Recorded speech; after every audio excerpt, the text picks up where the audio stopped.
하나님의 말씀은 구약성경 시편 23편 1절에서 6절 말씀입니다.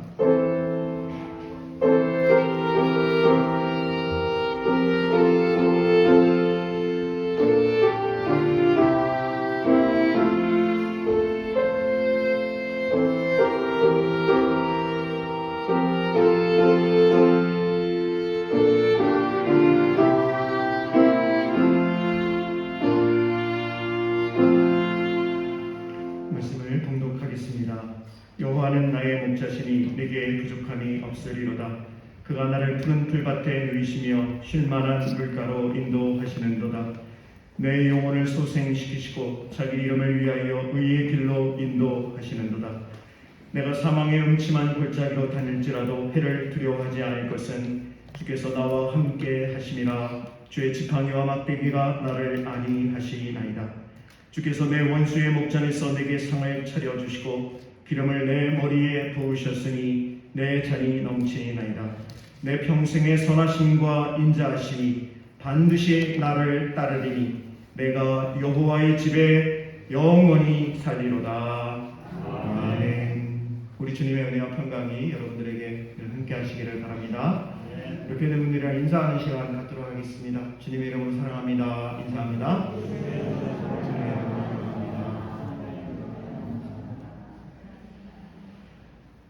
여러분들이 잘 알고 있는 다윗은 2세의 막내 아들로 어렸을 때부터 양을 치는 목동으로 알려져 있습니다. 우리가 목동 다윗 그러면 얼굴도 이렇게 붉고요, 또 아직 어리고요, 또 여러 가지로 참 아직은 연약하고 소년이고 이렇게 생각을 하기가 쉽습니다. 그런데 사무엘상 16장 18절 빨리 좀 찾아보셨으면 좋을 것 같고요, 아니면 화면을 보셔도 되겠습니다. 사무엘상 16장 18절을 보시면 사울 왕이 공황장애에 걸리게 됩니다.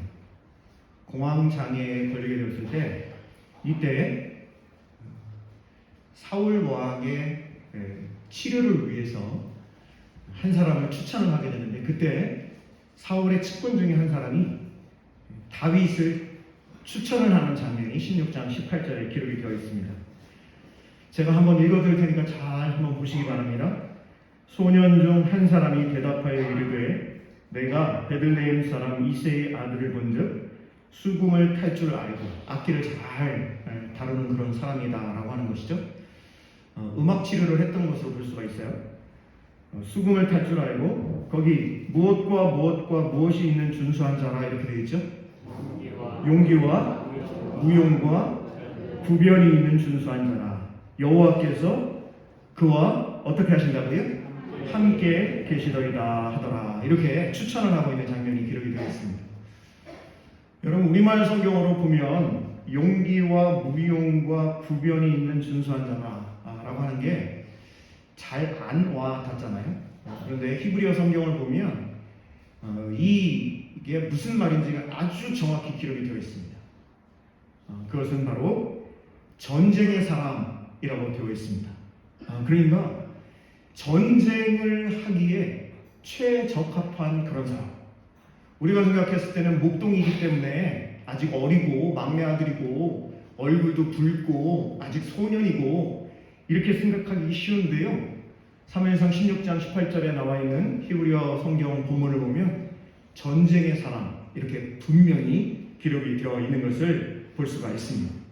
그러면서 16장 18절의 하반절에 보면 아주 중요한 구절이 기록이 되어 있는데, 그게 뭐냐면 누가 다윗과 함께 계신다고요? 여호와께서 그와 함께 계시더이다 라고 추천을 하고 있는 장면이 기록이 되어 있습니다.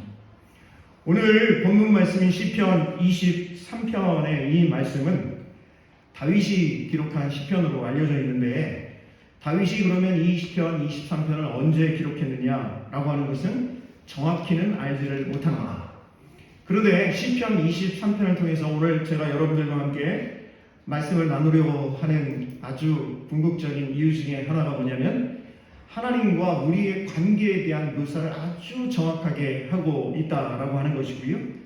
제가 여러분들께 이 말씀을 선포를 하면서 제목을 뭐라고 삼았냐면 주께서 나와 함께 하시리라 라고 하는 말씀으로 임마누엘 하나님에 대해서 고백하고 있는 아주 중요한 시편이기 때문에 여러분들과 이제 부활절 이후에 주일을 맞이하며 이 말씀을 함께 묵상하려고 합니다. 여러분 먼저 23편에 보면 제목이 기록이 되어 있습니다. 우리 성경은 제목을 괄호로 묶어놨는데요. 사실은 엄밀히 말하면 이 제목이 구약 성경 히브리어 성경을 보면 1절로 되어 있습니다. 이게 본문에 포함이 되어 있는 거예요. 그래서 사실은 꼭 우리가 시편을 읽을 때 제목을 반드시 읽어야 합니다. 그건 괄호가 아니고 우리말 성경에만 괄호로 되어 있고 실제로는 절수에 포함이 된다라고 하는 것도 말씀을 드리는데 23편 제목을 보면 같이 한번 읽어볼까요? 자, 시작. 다윗의 시라고 되어 있습니다. 다윗의 시. 그런데 사실은 이 시라고 하는 이 낱말이 사실은 찬송하다, 노래하다, 악기를 다루다라고 하는 표현으로 되어 있기 때문에 다윗의 시라고 하는 말도 되지만 다윗의 찬송, 다윗의 노래 이렇게 제목을 붙여도 아주 좋을 것 같습니다. 1절 말씀 우리 같이 한번 읽어보도록 하겠습니다. 1절 말씀 같이 봅니다. 여호와는 나의 목자시니 내게 부족함이 없으리로다. 여호와는 나의 목자시니 내게 부족함이 없으리로다. 이렇게 노래를 하고 있는데요. 사실은 이 다윗이 노래를 하면서 우리를 양으로 표현을 하고 있습니다. 하나님을 목자로 이렇게 표현을 하고 있는데요. 이사야 53장 6절에도 보면 뭐라고 이사야 선지자가 이야기를 하냐면 우리는 다 한번 따라해 주실까요? 우리는 다 양 같아서. 네, 이사야 선지자도 우리를 양이라고 이렇게 표현을 하고 있는 것을 볼 수가 있습니다. 양의 세 가지 특징이 있다고 해요. 제가 그 부분을 말씀을 드리려고 하는데요. 먼저 첫 번째는 양들은요, 이 방향 감각이 없답니다. 그래서 이게 뭐 여럿이 있을 때도요, 그냥 막 서로 그냥 자기가 그냥 방향 감각이 없으니까 그런 특징을 가지고 있어요. 두 번째는 어떤 특징이 있냐면 양들은요, 자신을 보호할 수단이 전혀 없는 동물이 양이라고 합니다. 세 번째는 여러분 양 보면 하얗고 아주 이쁘고 그럴 것 같죠? 제가 한번 강원도에 있는 어느 목장에를 간 적이 있거든요. 가가지고 양에게 먹이를 주겠다고 갔는데 세상에나 이렇게 더러운 동물이었나? 얼마나 더러운지 냄새가 또 얼마나 나고요. 아주 그냥 그때 절실히 알았어요. 이 양의 세 번째 특징이 더러움에 쉽게 오염이 된다라고 하는 거예요. 이 양, 왜 우리를 양이라고 표현을 했을까요? 바로 그 부분입니다. 우리가 영적으로 보면요, 어디로 가야 하는지를 전혀 모르는 방향 감각이 없는 그런 영적인 존재가 바로 우리 인간이다라고 하는 거예요. 또 자기 자신을 보호할 수단이 전혀 없어요. 영적으로 악한 사탄, 마귀가 우리를 시험에 올 때 우리가 그것을 넉넉히 방어하고 물리치고 이길 수 있는 그런 수단이 없다는 거예요. 또한 세 번째는 더러움이 쉽게 오염된다고 그랬는데 여러분 어떻습니까? 우리가 우리 죄를 고백하는 고백의 기도도 하고 또 우리 정장님 기도하시면서도 또 하나님 앞에 우리의 죄를 다 고백하는 그런 기도를 드렸는데요. 매주 주일, 오늘 일요일, 이 주일이 사실은 한 주의 시작이지 않습니까?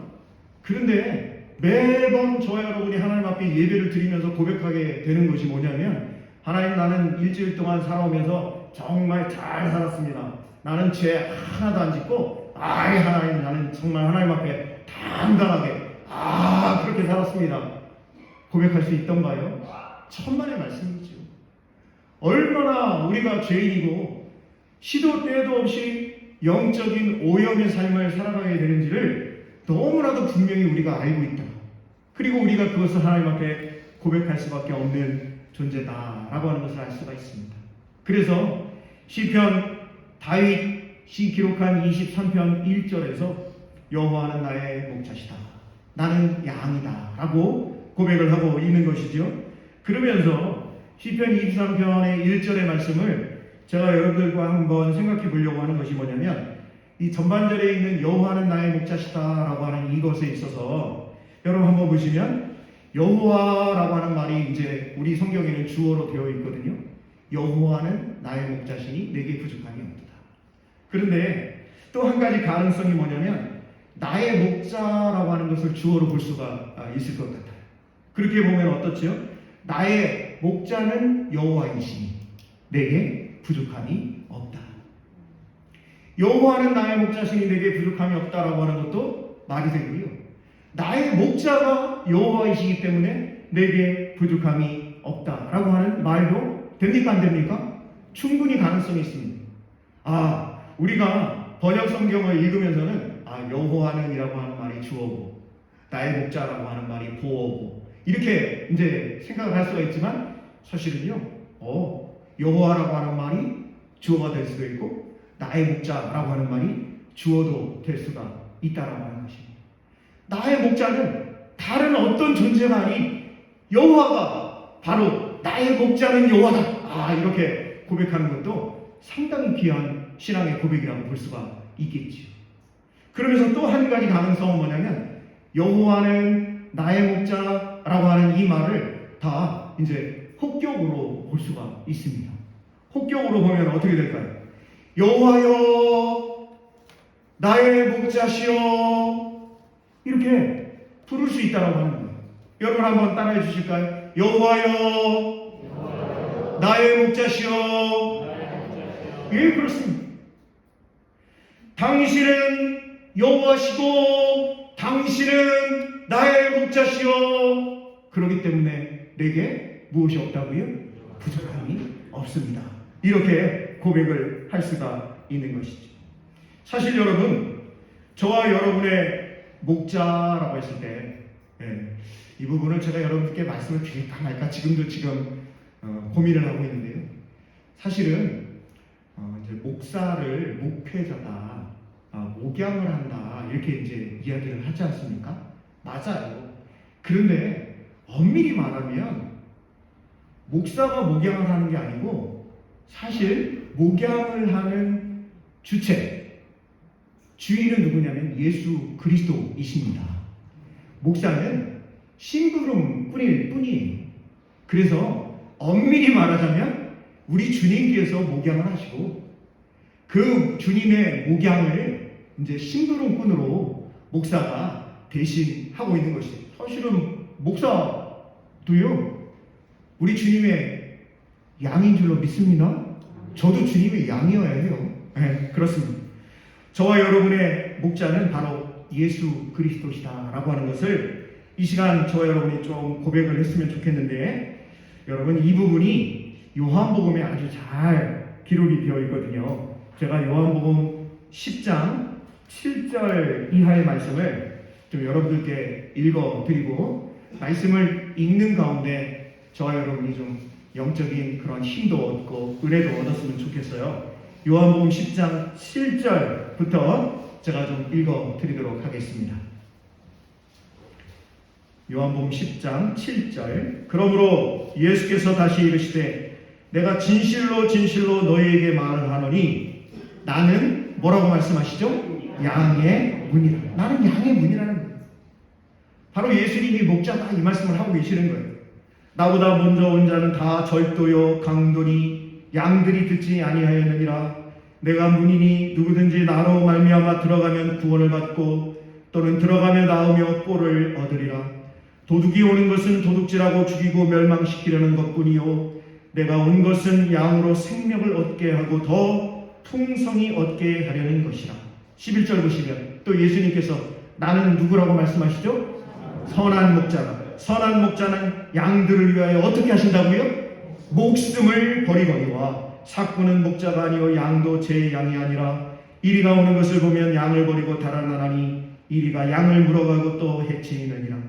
달아나는 것은 그가 삭군인 까닭에 양을 돌보지 아니함이나 나는 선한 목자라. 나는 내 양을 알고 양도 나를 아는 것이 아버지께서 나를 아시고 내가 아버지를 아는 것 같으니 나는 양을 위하여 어떻게 한다고요? 목숨을 버리노라. 또 이 우리에 들지 아니한 다른 양들이 내게 있어 내가 인도하여야 할 터이니 그들도 내 음성을 듣고 한 무리가 되어 한 목자에게 있으리라. 내가 내 목숨을 버리는 것은 그것을 내가 다시 얻기 위함이니. 예수님께서 십자가에 달리시는 이유는 다시 생명을 얻기 위한, 저와 여러분이 존재가 바로 그렇게 된다라고 하는 것을 보여주시기 위한 것이다 라고 말씀하고 계시죠.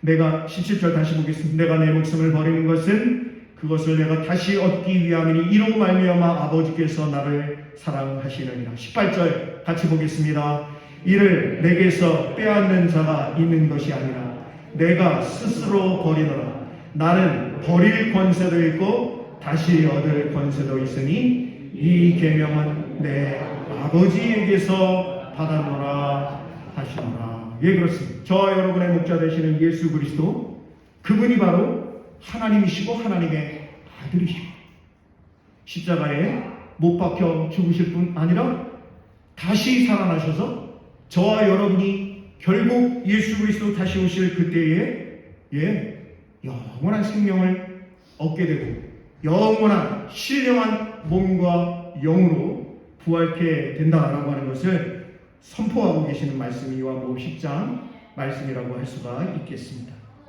여호와는 나의 목자시니 내게 부족함이 없으리로다 라고 하는 1절의 이 말씀이, 절 보세요. 절 보세요. 괜찮아요. 여호와는 나의 목자시니 내게 부족함이 없으리로다 라고 하는 이 말씀의 이유가 2절 때문에 그렇다라고 다윗이 고백을 하고 있어요. 여호와는 나의 목자시니 내게 부족함이 없는 이유가 2절이라는 거예요. 우리 시편 23편 2절 말씀 같이 읽어보도록 합니다. 그가 나를 푸른 풀밭에 누이시며 쉴 만한 물가로 인도하시는도다. 이렇게 말씀하십니다. 마태복음 11장 28절에서 30절 말씀을 보면요, 제가 여러분들께 너무나 많이 소개해드리고 이 말씀으로 여러 번 말씀을 드려서 잘 아시는 말씀인데요, 마태복음 11장 28절에 30절 말씀 보면 수고하고 무거운 짐진 자들아 다 내게로 내가 너희를 어떻게 하리라고요? 쉬게 하리라. 나는 마음이 어떻게요? 온유하고 겸손. 예수님의 마음이 온유하고 겸손하시고 나의 멍에를 메고 내게 나오라. 그리하면 너희 마음이 어떻게 된다는 거예요? 그래, 너희 마음이 쉼을 얻으리니 이는 내 멍에는 쉽고 내 짐은 가벼움이라 하시니라. 우리 주님께서 이렇게 말씀하시며 초청하고 계시는 것을 볼 수가 있습니다. 저와 여러분이 이 세상을 살아가면서 얼마나 바쁜지 말도 못해요. 와, 일주일의 삶이 얼마나 금방 지나는. 아이고, 목사님, 일주일이 아니라 1년이 얼마나 빨리 지나가는 줄 아세요? 그래요. 얼마나 시간이 빨리빨리 흘러가는지 말도 못합니다. 그런데 정말 이 빨리 흘러가는 이 시간 속에서 저와 여러분이 무엇에 바쁘냐요? 무엇에 집중하고 있냐라고 하는 것입니다. 늘 뭐라고 그래요? 저도 그렇고요. 다들 아이고 너무 피곤해. 좀 쉬었으면 좋겠어. 좀 안식을 누렸으면 좋겠어. 좀 힐링 받았으면 좋겠어. 근데 우리 주님께서 지금 말씀하시는 거예요. 수고하고 무거운 짐진 자들아 다 내게로 내가 너희를 쉬게 하리라. 나는 마음이 온유하고 겸손하니 나의 멍에를 메고 내게 배우라.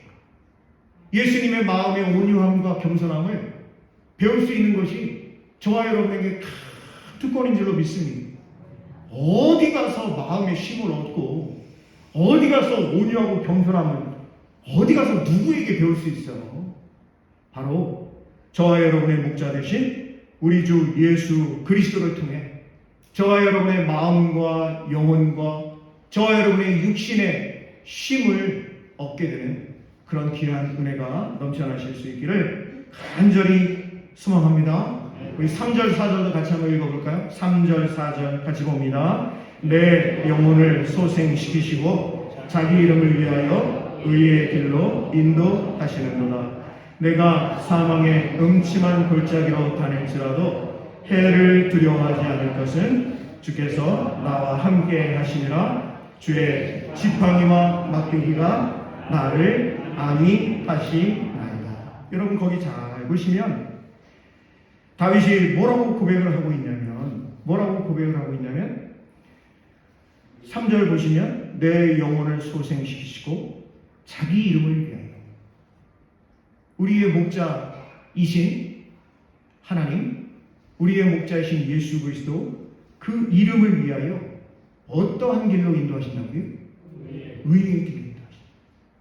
이 의의 길이라고 했을 때 의로움의 궤적으로 인도하신다는 거예요. 모든 것이 의로운 것으로 종결짓게 될 수 있는 그런 삶을 살아가게끔 우리 주님께서 그렇게 역사하신다라고 말씀을 하고 있습니다. 여러분 제가 이 말씀을 묵상하면서 사실 일주일 동안요 시편 23편 1절부터 6절의 말씀을 제가 히브리어 성경 말씀으로 읽어보면서 이게 보통 어려운 게 아닙니다. 여러분들도 아시다시피 시라고 하는 거를 이거를 잘 읽어낼 수 있다. 이게 보통 어려운 일이 아니잖아요. 마침 제 선생님께서 아주 좋은 책을 논문을 시편에 관련한 논문을 쓰신 책을 제가 예전에 가지고 있었는데 그 책 자료를 찾다 보니 그 책에 시편 23편에 대한 선생님이 쓰신 논문이 있더라고요. 페이지가 엄청 많은데 6절밖에 안 되는데 페이지가 엄청 많은 거예요. 한 구절 한 구절 한 단어 한 단어 한 의미 한 의미를 다 풀이를 해 놓으셨는데 제가 보다 정말 우리 선생님 대단하시다. 제가 그랬어요. 여러분 오늘 이 말씀 자기 이름을 위하여 의의 길로 인도하시는 것 제가 이 말씀을 여러분들께 꼭 이 말씀을 드리고 싶어요. 한국교회가 왜 이렇게 침체되고 한국교회가 왜 이렇게 망가지고 한국교회가 왜 이렇게 회복 불능의 상태가 되었냐.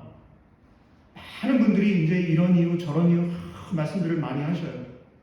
저도 그 부분에 있어서는 다 동의를 합니다. 그러면서 제가 이 시간에 이 시편 23편의 말씀을 읽고 묵상하는 가운데 여러분들께 꼭 말씀을 드리고 싶은 것이 있어요. 그것은 뭐냐면 한국교회와 한국교인들이 더 이상 전도의 사명을 감당하지 않는다는 거예요.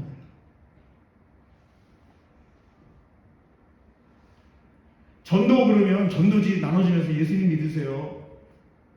뭐 붕어빵 거서 나눠주면서 예수님 그것도 전도지만 정말 이 시대에 자기 이름을 위하여 의의 길로 인도하시는 의의 궤적으로 인도하시는 그 하나님이 저와 여러분에게 원하고 바라시는 것이 무엇일까? 정말 일주일 동안 제 요즘의 고민이 제가 포항영남교회에서 만 10년 목회를 해오고 있는데 정말 앞으로 10년 생각해보면 저는 그런 생각이 드는 거예요. 앞으로 10년이라고 하는 이 기간이 포항영남교회뿐만 아니라 한국교회 전체의 존폐에 대한 것이 걸려있는 시기다. 저는 그렇게 보고 있습니다. 여러분 이 막중한 시기 가운데 복음을 전하지 않는 교회, 복음을 전하지 않는 성도 어떻게 되겠습니까? 목사님 복음이 뭔데요? 복음, 좋은 소식, 예수님에 대한 소식 아니겠습니까? 예수님에 대해서 소개만 하라는 거죠. 예수님은 이러한 분입니다. 하나님은 이러한 분입니다. 목사님 해봤는데 아무도 오지 않더라고요. 오고 안 오고는 그건 하나님께서 하실 일이고 복음을 제시해야 할 사명은 저와 여러분이 해야 되는 거예요. 아멘? 하나님이 하시는 거 아니에요. 저와 여러분은 복음을 제시해야 하고 하나님은 그 복음을 듣는 사람들의 마음을 하나님이 여셔서 신앙생활 하게끔 하신 성령 하나님이 하시는 일이지 왜 자꾸 성령 하나님의 일을 본인들이 하려고 그래요? 그래서 안 된다는 거예요. 사랑하는 포항영락교회 성도 여러분, 복음을 제시하는 하나님은 이러한 분이시고 예수님은 이러한 분이십니다. 그 하나님이 그 예수님이 당신을 이렇게 사랑하십니다 라고 하는 것을 제시하시는 것, 제시할 수 있는 것, 그것이 바로 여러분 보세요. 내 영혼을 소생시키시고, 한번 따라해 주세요. 내 영혼을 소생시키시고, 내 영혼이 소생될, 내 영혼이 새롭게 될, 내 생명이 정말 하나님 보시기에 기뻐하시는 그러한 생명의 삶을 살아갈 수 있는 유일한 길은요, 다른 게 아닙니다, 여러분. 복음을 제시할 때. 저 사람 예수님 믿었으면 좋겠다 라고 했을 때 그 예수님을 제시할 때, 예수님을 소개할 때 해보세요. 내 영혼이, 내 생명이 새로워지는 귀한 은혜가 있을 줄로 믿습니다. 고난이 있습니다. 여러분 오늘 오전에 9시에 우리 중고등부 아이들 머시마들만 4명이 와가지고 좀 여학생도 오면 분위기도 좋아질 것 같은데 남자들만 와가지고요. 이 애들이 근데 얼마나 열심히 성경을 같이 보는지 할도 못하고, 물론 뭐 아직까지도 집중 못하고 그럴 때도 있지만 눈이 똘망똘망합니다. 물론 장난칩니다. 그때마다 어떻게든 집중시키려고 노력을 합니다. 한번 좀 와보세요. 한마디만 제가 질문하면 성경 모른다고 하시면 다 도망가면서 성경 배우러 오시라고 하면 아무도 안 하시더라고요. 그거 어떻게 받아들여야 될지 모르겠네요. 오늘 오전 9시에 뭘 공부를 했냐면 사울이라고 하는 사람이 스데반 집사님 돌에 맞아 죽을 때 돌 던지는 사람들 옷을 보관하고 있었잖아요. 스데반 집사님 돌에 맞아 죽을 때 쟤는 마땅히 죽을 만해. 사실은 스데반과 사울은요 동문 수학한 사람입니다. 가말리엘 선생님 밑에서 같이 공부했어요. 가말리엘 밑에서 공부했다 그러면 세계적인 석학입니다. 그런데 스데반이 예수님을 알게 되고 그 예수님을 쭉 이스라엘 역사 가운데 설명을 하지 않습니까? 그랬더니 유대인들이요 스데반이 이야기하는 것을 감당하지 못하니까 이를 가라고 부두둑부두둑 이를 갈면서 소리를 지르면서 달려들어 그 스데반은요 성 밖으로 내쳐가지고 돌로 쳐서 죽여요. 그때 사울이 뭐라고 하는지 아세요? 죽을 만하니까 죽었지. 자기 친구가 돌에 맞아 죽고. 왜요? 예수님을 인정하지 않으니까. 그런데 얼마 안 있어 다메섹으로 예수님 믿는 사람들 체포하러 체포영장을 가지고 달려가는 그 순간 우리 주님께서 사울아 사울아 부르시고 그를 3일 동안 눈은 떴는데 아무것도 보지 못하고 먹지도 마시지도 못하게 하셨대요. 그때 아나니아에게 우리 주님께서 환상 가운데 말씀하시는 거예요. 야 아나니아야 어디 가면 아무개가 있는데 그 사람 가서 네가 안수해라. 아이고 주님 그 사울이라고 하는 사람은 우리 예수 믿는 사람들 다 잡아가고 하는 사람인데 아이고 어떻게 그 사람한테 가서 기도를 해줘요? 아니다. 내가 그 사람을 이방인의 사도로 많은 사람들에게 복음을 전하는 내 그릇으로 삼았다. 라고 말씀하시며 가라고 말씀하시거든요. 가서 안수하고 했더니요 그냥 눈에서 비늘 같은 것이 다 떨어지고 성령 충만하게 돼가지고 그 이후로 이 사울이 예수님은 하나님의 아들이시다 라고 선포를 하게 되었습니다. 할렐루야. 그런데 문제는 뭐냐면 사내들인 공회원들이요 이 사울을 그냥 안 놔둡니다. 죽이려고 합니다. 암살단을 조직을 합니다. 뿐만이 아닙니다. 헬라파 유대인들은 어떤 사람들이에요? 사울이 많은 예수 믿는 사람들을 잡아다가 죽이고 옥에 가두고 그 피해를 입은 사람들, 이 헬라파 유대인들도요, 무슨 사울이 예수를 믿냐, 말도 안 된다, 저거 이중간첩이다 이래가지고요 또 사울을 죽이려고 합니다. 이렇게도 죽고 저렇게도 죽고, 복음을 전하다 보니까 이 사람에게도 죽을 것 같고 저 사람에게도 죽을 것 같으니까 사울의 친구들이 뭐라고 그래? 야, 사울, 아무래도 너 위험하니까 어떻게 하라냐면 네 고향에 가가지고 쥐지고 가만히 좀 있어. 그래서 다소라고 하는 고향으로 가가지고 쥐죽은 듯 가만히 있게 됩니다. 그 과정 가운데 사울이 뭘 했을까요? 성경학자들의 의견을 보면 그 고향에 내려가서 가만히 숨지기고 있는 그 기간 동안 사울이요, 구약성경을 전체를 다시 읽어갔다는 거예요. 구약성경 전체를 읽으면서 하나님의 뜻이 과연 어디에 있는지를 잘 깨닫게 되었다, 이렇게 성경학자들이 주장을 하고 있는 것을 볼 수가 있습니다. 복음을 전하는 것, 고난이 있으면 사망의 음침한 골짜기로 다니는 그런 일들이 반드시 있습니다. 그러나 우리 주님께서 그것을 원하시고 한 생명 천하보다 귀하게 여기시고 그 한 생명을 위해 예수 그리스도를 십자가에 못 박으신 그 하나님께서 오늘 예배하는 저와 여러분에게도 동일하게 말씀하고 계시는 거예요. 여러분 지금 한번 생각해 보세요. 내 친구 중에, 내 이웃 중에, 내가 아는 사람 중에 이 사람 꼭 예수 믿었으면 좋겠다 라고 하는 사람에게 교회 갑시다가 아니라 예수님은 이러한 분입니다 라고 이번 한 주 동안 숙제입니다. 꼭 예수님을 소개할 수 있는 우리 성도님들 다 되시기를 부탁드립니다. 아멘. 분명히 한번 따라해 주세요. 주께서 나와 함께 하시니라.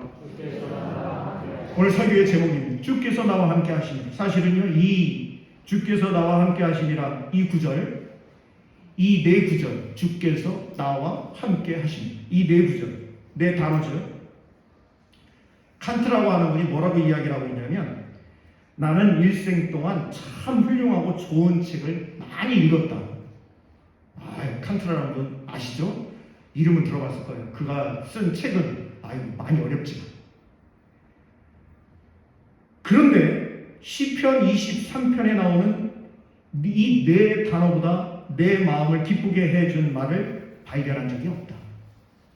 예, 물론 히브리어 성경으로는 세 단어예요. 그러나 이제 이 임마누엘 칸트는 이제 독일어 성경을 봤던 것으로 알려져 있으니까 독일어 성경에 있는 그 말이 이제 네 단어이거든요. 이 네 단어보다 훌륭한 것은 내 마음을 기쁘게 해주는 그러한 단어를 발견한 적이 없다. 존 웨슬리도요, 가장 좋은 것은, 우리 인간에게, 우리 인생에게, 우리에게 가장 좋은 것은 임마누엘 하나님이시다, 이렇게 고백을 하고 있습니다. 저와 여러분도 다시 한번 고백했으면 좋겠습니다. 주께서 나와 함께 하시니라.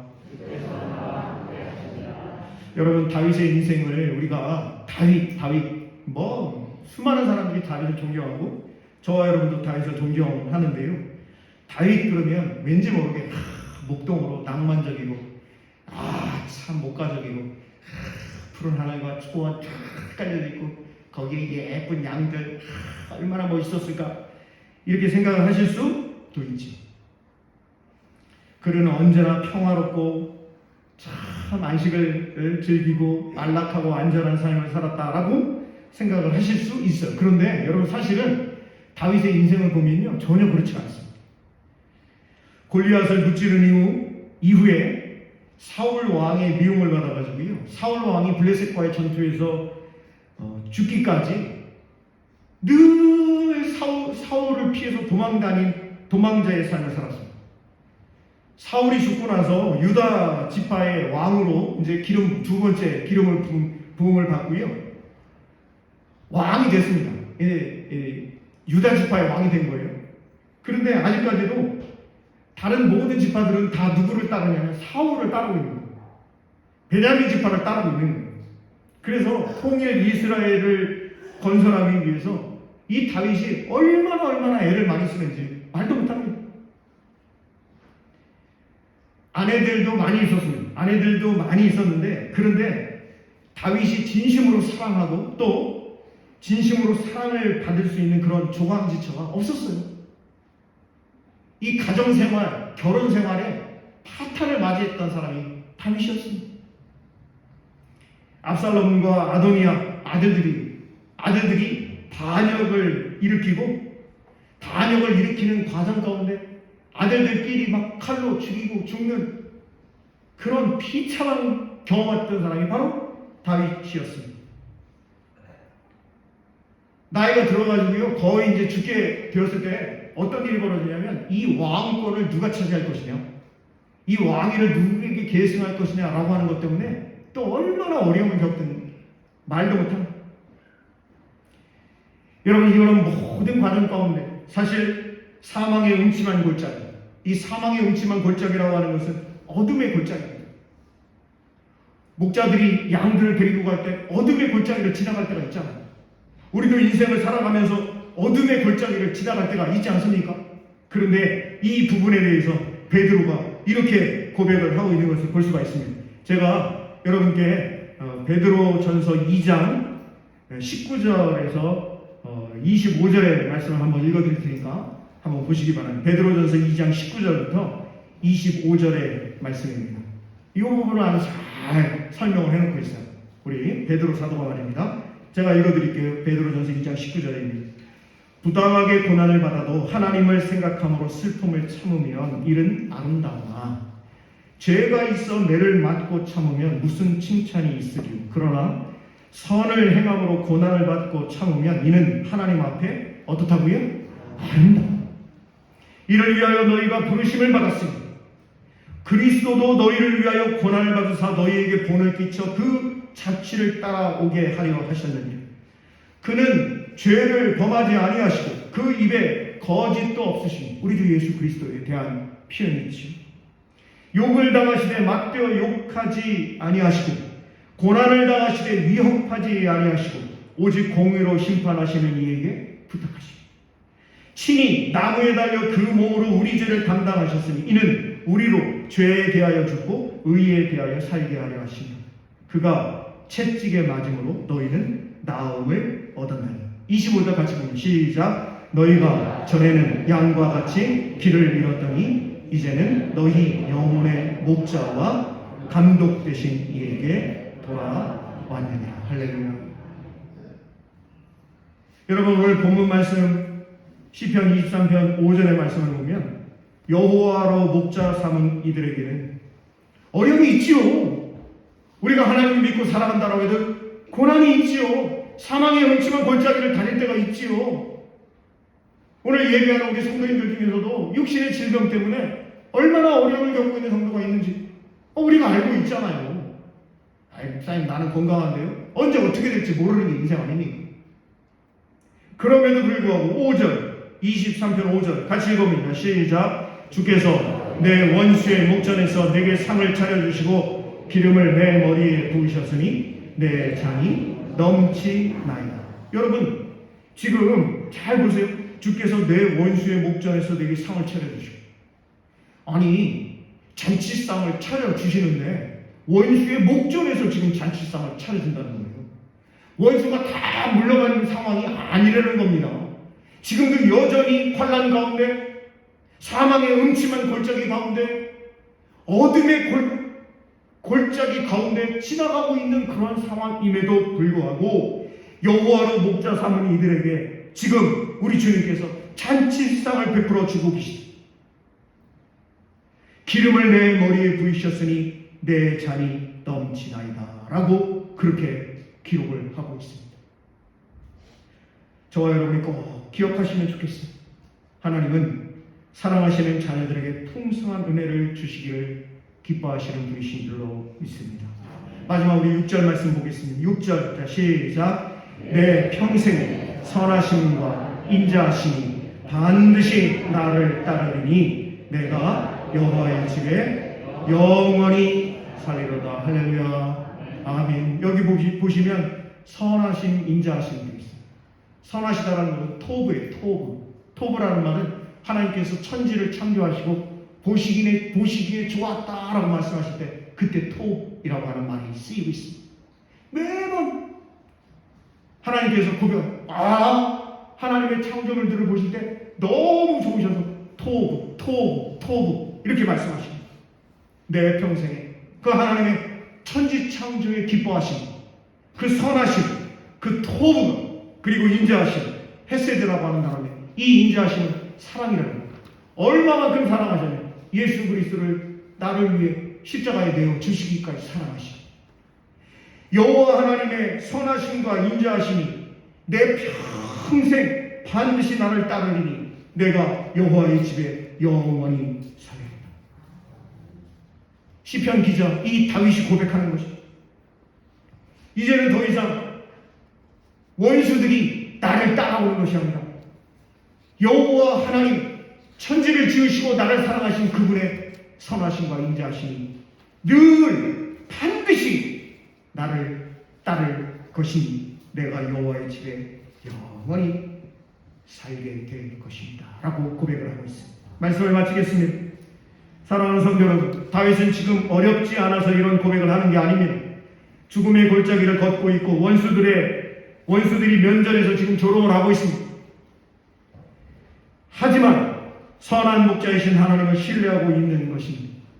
어쩔 줄 몰라 방황할 때일수록 임마누엘 하나님을 의지하기를 소망합니다. 임마누엘 함께 하시는 선한 목자 우리 하나님에 대한 확신은 저와 여러분 우리 모두를 모든 불안으로부터 해방시켜 주시는 원동력이 될 것입니다. 살다 보면 어려울 때도 있고 힘들 때도 있지만 결국 우리 주 하나님께서 잔치상을 차려 주십니다. 오늘 함께 예배한 우리 포항영락교회 모든 성도들 저와 여러분 우리 모두가 그런 복을 누리시기를 우리 주님의 이름으로 축복합니다. 기도하겠습니다.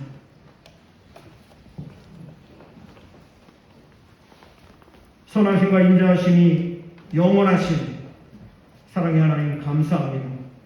오늘 예배하며 또 특별히 시편 23편의 말씀을 함께 읽고 묵상한 우리 모두의 삶이 주께서 나와 함께 하심이라 임마누엘의 하나님 찬양하며 나아갈 수 있는 우리 온 성도들 되게 하여 주시옵소서. 예수님 귀하신 이름으로 감사하며 기도드립니다.